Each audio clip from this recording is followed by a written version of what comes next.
Hello, welcome to Spoiled. I'm Kyle Hilliard. We're talking today about Rime. I've got Ben Reeves with me, How's it going, Kyle? Cyril Vasquez, Hello. Joe Juba, That's me. and we have all played and beaten this game. I reviewed it.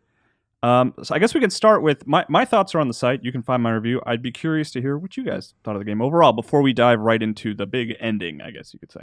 Yeah, overall, a fun game. I think I heard you and Joe talking about it a little bit, where the opening hours are maybe the I don't want to say worst part because that wasn't terrible, but like Least interesting. the least interesting part of the Yeah. game is those first opening hours, and the game gets better as you play. And I thought the end was fairly impactful emotionally.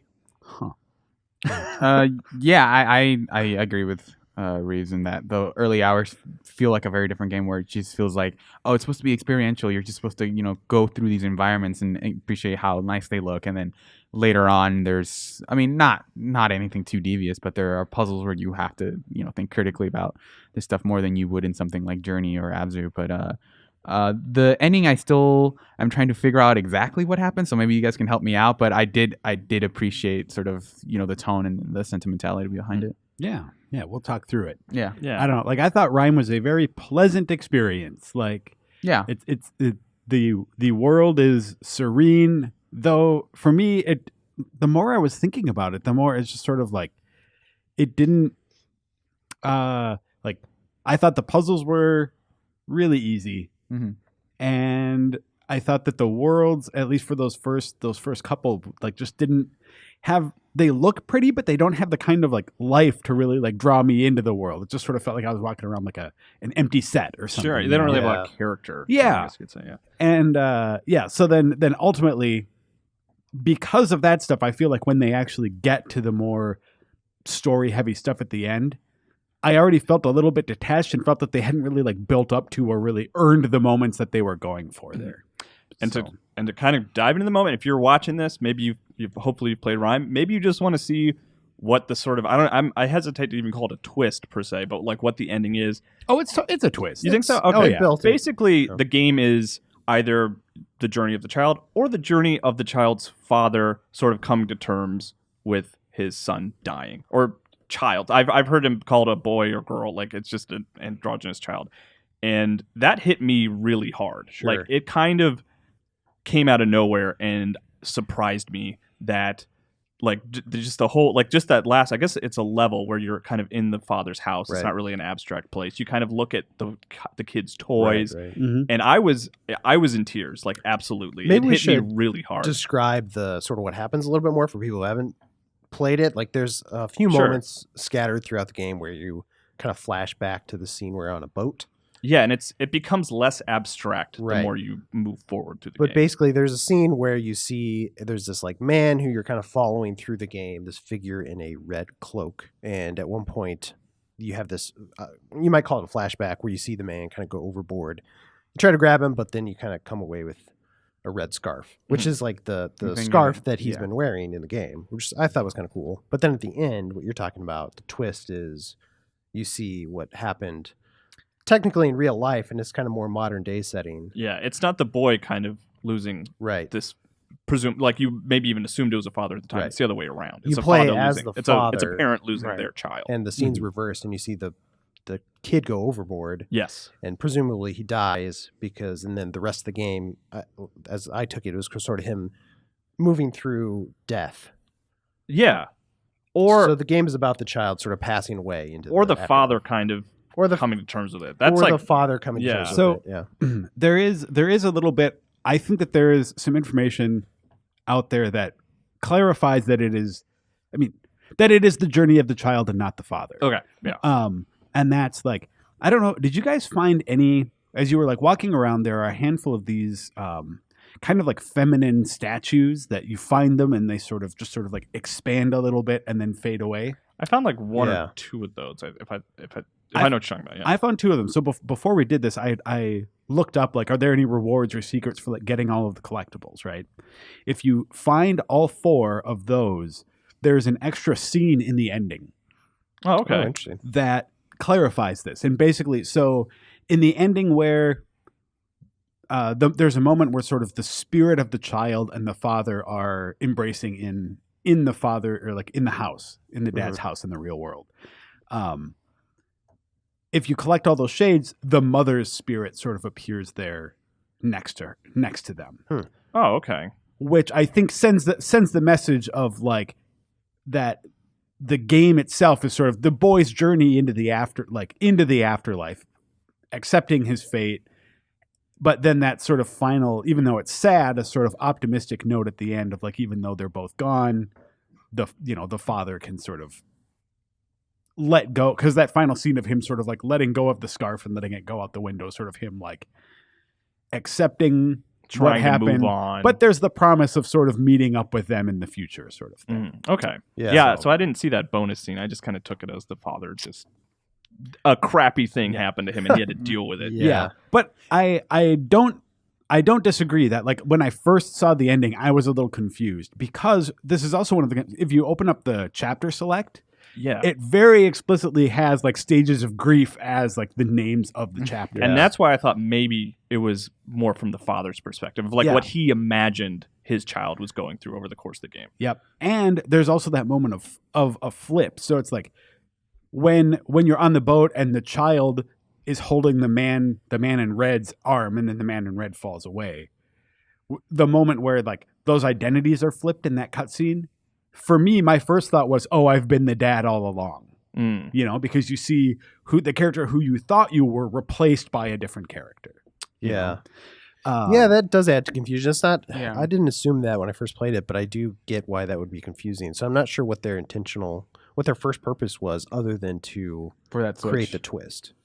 Yeah. Which maybe that's all it was. What they were trying to do. Yeah. And it was interesting. In my review, I initially, like my first draft, like Joe, you and I talked about this of like, I was like, yeah, it made me really sad at the end. And something you said was like, well, people don't usually, when you say that, it usually means a character dies. Yeah. And I kind of paused and I was like, that's sort of true. But like the thing that made me sad was seeing the father. It wasn't necessarily that like, so it's like half true. Like, yeah, the sad moment is related to a character that you sort of have grown to know a little bit dying. Yeah. But my sadness, and maybe it's just because I'm a parent and it made me think of that way, was like my sort of sadness was more connected to watching this dad having to try to figure out what to do now. The scenes that always seem the most sad to me in any kind of medium when dealing with death are like the scenes where you like the after effects, like not the death itself, but usually like when somebody's trying to deal with that grief and like just being sort of in a lone space at home and seeing the effects of the person who's gone.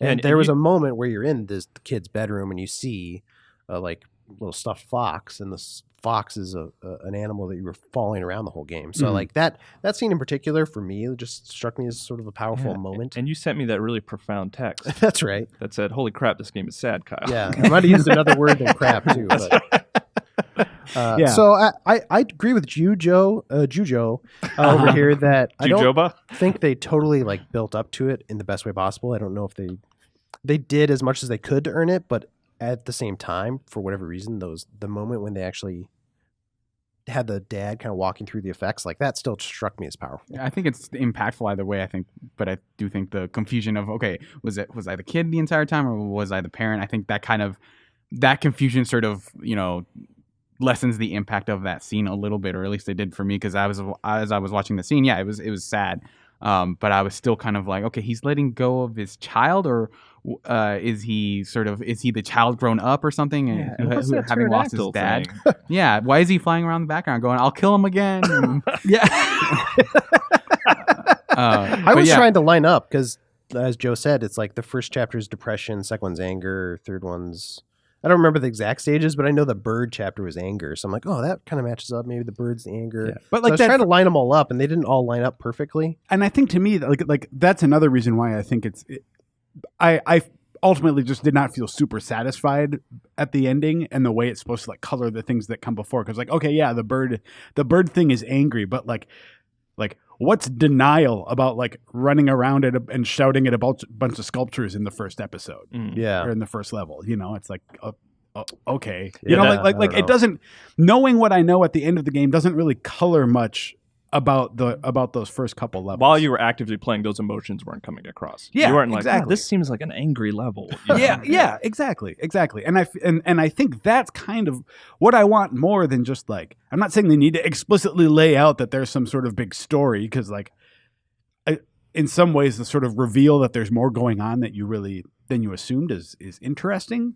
But I feel like they have to give you some sort of like threads to follow, because like to me it just feels like the narrative angle of this game really comes out of left field in that like in the like in the depression level. Yeah, right. It's all backloaded. Yeah. And I think to your point, Joe, I think that if they had sort of leaned into more of, you know, denial of like in some ways throwing that in with the gameplay, I think it would have made the twist a little more impactful of if you realize that, the entire time, like all of these stages I've been doing things related to denial, to depression, to anger. That would have, I think, made the reveal a lot more impactful in terms of, this entire time I've been doing this. Yeah, which is why I think it works. It works well for that last level because, well, A, because it's fresh in your mind and you just played it. Yeah. But then B, like there is just an oppressive sadness to that, to you know, like the sort of torrential downpour. Yeah, the downpour, the sort of dark rock everywhere and stuff. Like, Seeing those robots die. oh yeah, yeah, Burning that the was doors. sad. I haven't had a chance to do it yet, but it did make me want to go back and play through it again and see if it kind of changed my perspective of those levels, which I hope to do soon. So Yeah. Did you guys have any other thoughts? Any final things about Rime? Did you guys like it overall? Yeah, I liked it overall. I think it's a case of like one of those games where you play through and you're like, this is okay, and then it kind of like ends really positively. Like the best stuff is at the end, and so you walk away like just thinking about the end stuff, and you're like, that was actually pretty good. That lingering moment. But unfortunately, you kind of got to play, and it's not like terrible, but like the first couple hours is kind of feels just generic, pretty looking, but gameplay is very generic. Yeah. It was definitely a game where I was kind of thinking, Kyle said that this game has some interesting moments, and for most of the game I was like, I don't know about this game, and then at the end I was like, okay, I see what he means. That one thing. I guess that was one thing I really liked about the ending, is that it did sort of color the game with a purpose, where a lot of those games feel purposeless, which I like, but they're more about sort of like Journey is kind of like this sort of adventure that delivers an emotion without delivering a specific narrative, Right. where Rime kind of is somewhere more in the middle of that emotion with a real ending. It's less about, sort of like an album where it's more interesting as a whole than individual songs are. Yeah. Yeah. Speaking of Journey, by the way, I was so sure. So in the moment at the end of this game, when like you've sort of turned into like that salt statue or something, and then you come out of it and you're all like black, I was like, oh, they're doing the Journey thing where it's all. Well, I guess I don't want to spoil Journey for people. Here's your warning. Here's your warning. Joe's I'm going to spoil the ending of Journey. Spoiler. Inception. But like Journey is cyclical, right? So it's like you go through Journey, and then the implication is that you just are like plopped back at the beginning, and your existence continues that way. And I was so sure that's what they were doing, and I was so mad at the game. I was like, as if you didn't like borrow from Journey enough in terms of like the aesthetics and feel of this game. You're just going to take the cyclical aspect of the story too. And so when I actually got to the ending, I was happy that was not the case. Would have been a much different message had that been the case. But you see how because it's like, okay, he's all dark, so then he's going to become the man in the red cloak and guide some younger version of himself through what he just did, and it's like, I don't know. To be clear, us three, we were sad by the end. Joe, very happy over very that. sad. I love that this kid died. And like, I don't know. I mean, part of what's interesting about this game too, though, is like I feel like the way that narrative unfolds, I feel like you could that last level would be.